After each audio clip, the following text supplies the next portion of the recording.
Moi, j'entends votre émotion de maman depuis le début de l'émission, Naïma.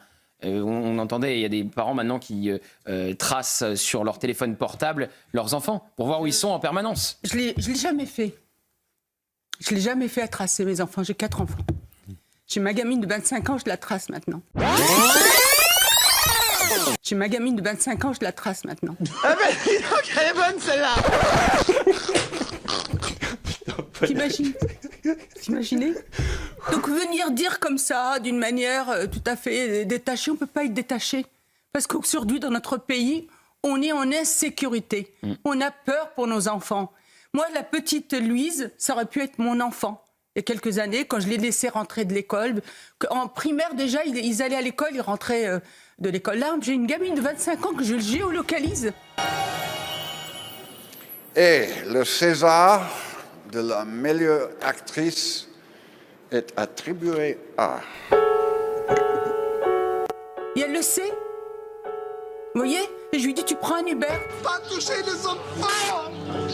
Pas toucher les enfants. Le soir, quand tu as fini, à 11h, tu prends un Uber. Et je veux que quand tu rentres, tu me le dises. Pourquoi moi pas là hier? Pourquoi moi pas hier? Et quand je m'endors, je me réveille pour regarder si ma gamine est bien rentrée à la maison.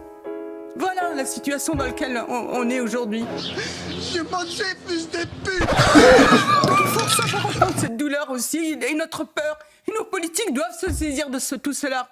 Et moi, le docteur Maurice Berger, je travaille avec lui, je le connais bien. Et quand il me dit qu'il y a des gamins qui aujourd'hui tuent à 13 ans, 14 ans, et qu'on laisse faire, et ils s'attaquent, les gamins qui ont tué le petit Elias. Gamins qui ont tué le petit Elias. Ils avaient déjà fait des agressions avec violence, extrême violence. Bien sûr. Et là, on leur dit, c'est pas grave, tu reviendrais.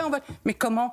On peut pas il faut protéger nos enfants, les innocents. C'est eux qu'il faut protéger en premier. C'est terrible.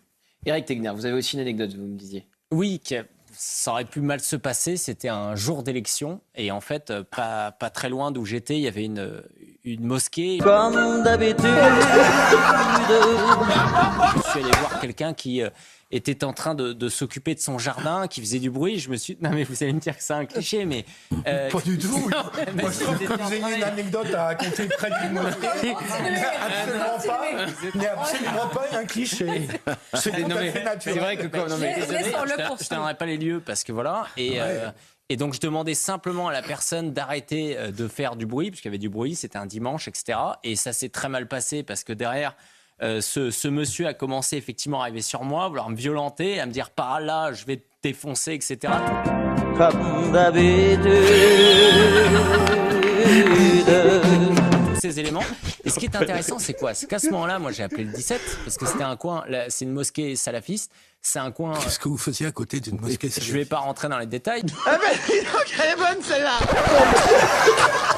Et en fait, moi, normalement, j'ai une mesure de sécurité sur mon téléphone parce qu'on avait eu des menaces dans nos bureaux d'avoir une Charlie.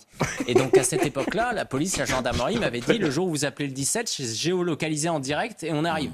C'est un dispositif de sécurité quand même. Donc à ce moment-là, moi j'appelle le 17, pas pour qu'ils viennent, mais pour que la police vienne. J'ai la police au téléphone, la police n'est jamais venue, ce dispositif n'a jamais fonctionné. Donc moi, l'exemple quand même qui m'a surpris à ce moment-là, c'est de me dire, on va vous mettre tout un dispositif, on va essayer de vous rassurer, on va dire qu'il y a l'État qui est là pour vous, etc. Mais le jour où il y a un souci, ils ne sont pas au rendez-vous. Tu reviens. Je te pleure énormément.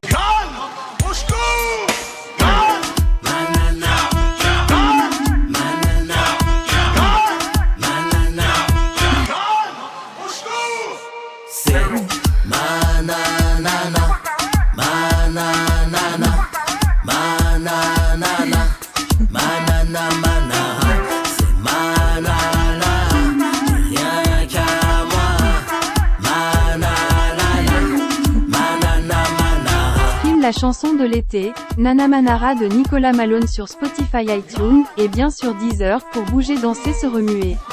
L'été sera chaud avec Nana Manara.